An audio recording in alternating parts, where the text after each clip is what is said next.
श्री सच्चिदानंद सद्गुरु साईनाथ महाराज की जय। श्री सच्चिदानंद सद्गुरु साईनाथ महाराज की जय। श्री साई सच्चरित्र अध्याय 28 संत समागम के कारण। V.H. ठाकुर की कथा। घोड़ी की लीद के 9 गोलों का रहस्य। पंढरपुर के वकील को उपदेश। संत समागम के कारण। संत समागम अर्थात संतों का सानिध्य व संतों की कृपा के कारण विगत जन्म के शुभ कर्म होते हैं। इस संदर्भ में हिमांड पंत अपना ही उदाहरण देते हुए लिखते हैं कि वे कई वर्षों तक मुंबई के उपनगर बांद्रा के स्थानीय न्यायाधीश रहे हैं। एक मुस्लिम संत पीर मौलाना भी वहीं बांद्रा में रहते थे। हिंदू, पारसी व अन्य धर्मों के लोग भी उनके दर्शनों के लिए जाया करते थे। उनके मुजाविर ने उनसे भी उनके दर्शनों का कई बार आग्रह किया था, लेकिन कोई न कोई ऐसा कारण उपस्थित हो जाता था कि वे उनके दर्शनों के लिए कभी नहीं जा पाए। काफी वर्षों के बाद जब शुभ समय आया तब वे शिरडी पहुंचे और बाबा के दरबार में स्थायी तौर पर शामिल हो गए। संत समागम भाग्यवानों को ही प्राप्त होता है। संसार में संतों का आगमन समय समय पर होता रहा है। उनका उद्देश्य लोक शिक्षा देना रहा है। वस्तुतः संत ईश्वर के ही प्रतिनिधि होते हैं और ईश्वर की प्रेरणा से ही कार्य करते हैं। भले ही वे अलग अलग स्थानों पर पैदा होते रहे हों, लेकिन सबका लक्ष्य एक ही रहा है, लोक शिक्षा देना। V.H. ठाकुर की कथा। V.H. ठाकुर रेवेन्यू विभाग में कार्यरत थे। एक बार वे भूमापक दल के साथ कार्य करते हुए बेलगांव के निकट वडगांव पहुंचे। वहां उन्होंने कांडी संत अप्पा जी के दर्शन कर चरण वंदना की। उस समय वे अपने भक्तों को निश्चल दास रचित विचार सागर ग्रंथ का भावार्थ समझा रहे थे। यह ग्रंथ वेदांत में संबंधित है। जब ठाकुर उनसे विदा लेने लगे तो उन्होंने उनसे कहा कि तुम इस ग्रंथ का अध्ययन करो, तुम्हारी मनोकामनाएं पूर्ण हो जाएंगी। फिर कालांतर में जब तुम उत्तर दिशा की ओर जाओगे तो तुम्हारी भेंट सौभाग्यवश एक महान संत से होगी, जो तुम्हारा मार्गदर्शन कर तुम्हें मानसिक शांति व सुख प्रदान करेंगे। कुछ समय बाद ही ठाकुर का तबादला जुन्नर हो गया। वहाँ दुर्गम व गहरे नांडे घाट को पार करने के लिए भैंसे पर सवार होकर जाना पड़ता था। इस तरह जुन्नर पहुंचना बड़ा असुविधाजनक व कष्टप्रद था। जुन्नर के बाद उनका तबादला कल्याण में उच्च पद पर हो गया। वहाँ उनका परिचय नाना साहेब चंदोरकर से हुआ। चंदोरकर से उन्हें श्री साईं बाबा के बारे में पता चला तो उन्हें बाबा के दर्शनों की तीव्र इच्छा हुई। अगले दिन ही चंदोरकर शिरडी जाने वाले थे। उन्होंने ठाकुर से भी शिरडी चलने को कहा, लेकिन ठाणे की एक दीवानी अदालत में किसी मुकदमे के सिलसिले में उन्हें उपस्थित होना था, इसलिए वे उनके साथ उस समय नहीं जा सके। फलस्वरूप चंदोरकर को अकेले ही जाना पड़ा। लेकिन जब ठाकुर ठाणे पहुंचे तो पता चला कि तारीख आगे खिसका दी गई है, इसलिए चंदोरकर के साथ न जाने का उन्हें बड़ा पश्चाताप हुआ। बाद में जब वे शिरडी पहुंचे तो पता चला कि नाना साहब तो पिछले दिन ही चले गए थे। तब फिर वे अपने मित्रों के साथ, जो उन्हें शिरडी में ही मिल गए थे, बाबा के दर्शनों के लिए मस्जिद गए। मस्जिद में पहुंचकर उन्होंने बाबा के दर्शन किए और चरण वंदना कर बड़े प्रसन्न हुए। उन्हें रोमांच हो आया और नेत्रों से अविरल अश्रुधारा बहने लगी। उन्हें देखकर बाबा ने कहा कि यहाँ का मार्ग उतना सरल नहीं है जितना कांडी संत अप्पा के उपदेश या नांडी घाट पर भैंसे की सवारी करना था। यहाँ का मार्ग बड़ा कठिन है। आध्यात्मिक पथ पर चलने के लिए तुम्हें कठोर श्रम करना पड़ेगा। यह पथ बड़ा दुर्गम है। जब ठाकुर ने बाबा के ऐसे वचन सुने तो उन्हें बड़ी प्रसन्नता हुई, क्योंकि उनके वचन का मतलब वे समझ चुके थे। किसी अन्य के कुछ भी समझ में नहीं आया था। उन्हें प्रसन्नता इस बात की थी कि उन्हें कांडी संत के यह वचन स्मरण हो आए थे कि तुम्हारी भेंट एक महान संत से होगी। फिर ठाकुर ने बाबा के चरणों में शीश झुकाकर प्रार्थना की कि प्रभु, आप मुझ पर कृपा करें, इस अनाथ को अपने चरणों की शीतल छाया में स्थान दे। तब बाबा ने कहा कि अप्पा ने जो कुछ कहा वह सत्य है। तुम्हें उसका अभ्यास कर उस पर आचरण करना चाहिए। जो कुछ तुम पढ़ते हो उस पर आचरण करो, वरना उसका क्या उपयोग है। गुरु कृपा के बिना ग्रंथ अध्ययन व आत्मा की अनुभूति व्यर्थ है। ठाकुर ने विचार सागर ग्रंथ में अभी तक सिद्धांतिक प्रकरण ही पढ़ा था, लेकिन शिरडी में आकर उन्हें प्रत्यक्ष में व्यवहार प्रणाली का भी ज्ञान हो गया। घोड़ी की लीद के 9 गोलों का रहस्य। अंतराव पाटणकर पूना के रहने वाले थे। श्री साईं बाबा के दर्शनों की उनकी प्रबल इच्छा थी। बाद में शिरडी जाकर उन्होंने श्री साईं बाबा के दर्शन किए तो उन्हें हार्दिक प्रसन्नता हुई।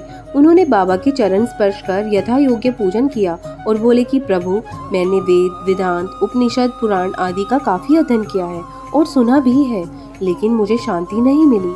इसलिए मेरा अध्ययन व्यर्थ ही रहा। मुझसे तो श्रेष्ठ एक मूर्ख भक्त ही है। मैंने सुना है कि आप दृष्टि मात्र व विनोदपूर्ण वचनों से ही दूसरों के मन को सहज में ही शांति प्रदान कर देते हैं। इसलिए मैं आपकी शरण में आया हूँ। कृपया आप मुझ दास पर भी कृपा कर दें। आप मुझे आशीर्वाद प्रदान करें। तब बाबा ने एक कथा इस प्रकार कही। एक बार एक सौदागर यहाँ आया। उसकी घोड़ी ने उसके सामने ही लीद कर दी। सौदागर जिज्ञासु प्रवृत्ति का था, अतः उसने अपनी धोती का एक छोर बिछाकर उसमें लीद के वे 9 गोले रख लिए। इससे उसे बड़ी शांति मिली।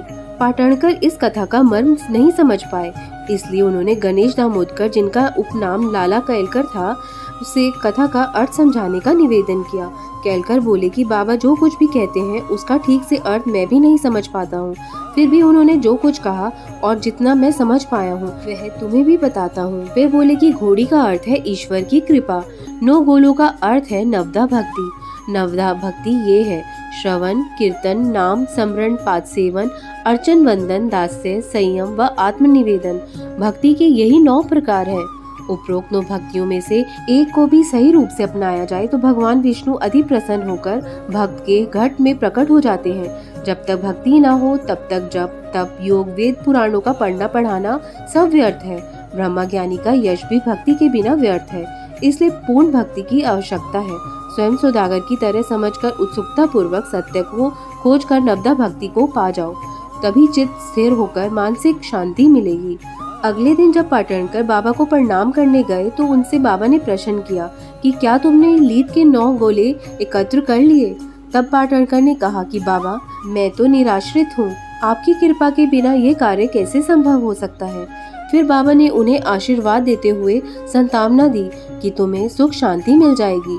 बाबा के मुख से ऐसा सुनकर पाटणकर को अपार प्रसन्नता हुई। पंढरपुर के वकील को उपदेश। भक्तों के दोष दूर करने की बाबा की प्रणाली भी बड़ी विचित्र थी। ऐसी ही एक लघु कथा का यहाँ वर्णन किया जा रहा है।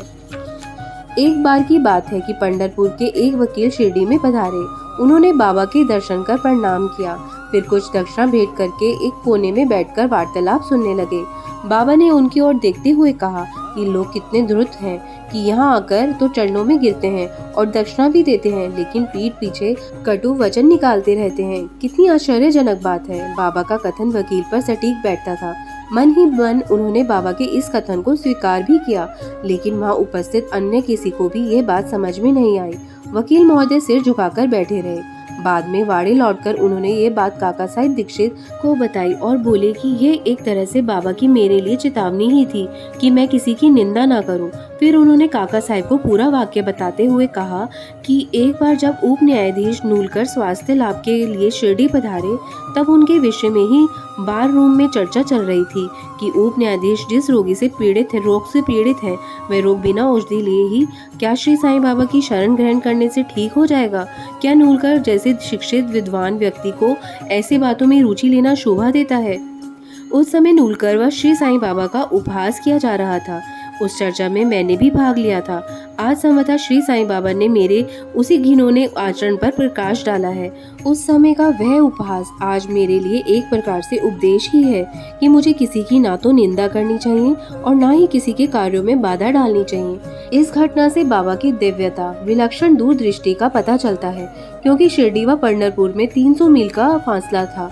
फिर भी वहां तक पहुंचने में प्राकृतिक उपादान, नदी, जंगल, पहाड़ आदि उनके मार्ग में बाधा नहीं बने। वे सर्वज्ञ थे, अंतर्यामी थे, सबके मन की बात वे अच्छी तरह जानते थे। इस घटना से वकील महोदय ने शिक्षा ग्रहण की कि किसी की निंदा नहीं करनी चाहिए और ना ही किसी में दोषों को ढूंढना चाहिए। वकील महोदय के लिए ही नहीं वरन सभी के लिए बाबा का ये उपदेश था। ओम साई नमो नमः। ओम साई राम। ओम साई राम। अब हम आगे अध्याय 29 का अध्ययन करेंगे। तब तक साईं स्मरण करते रहिए, अच्छे कार्य करिए, किसी का दिल ना दुखाइए, साईं की भक्ति में रम जाइए। श्री साईं सच्चित्र के 29वें अध्याय में मैं आपके साथ शेयर करने जा रही हूँ कि कैसे बाबा ने मेरे साथ मिरेकल किया था, कैसे उनकी लीला हुई थी मेरे साथ कि मुझे ये ग्रंथ प्राप्त हुआ था। तो बने रहिए इस चैनल के साथ। तब तक ओम साई राम, जय साई राम।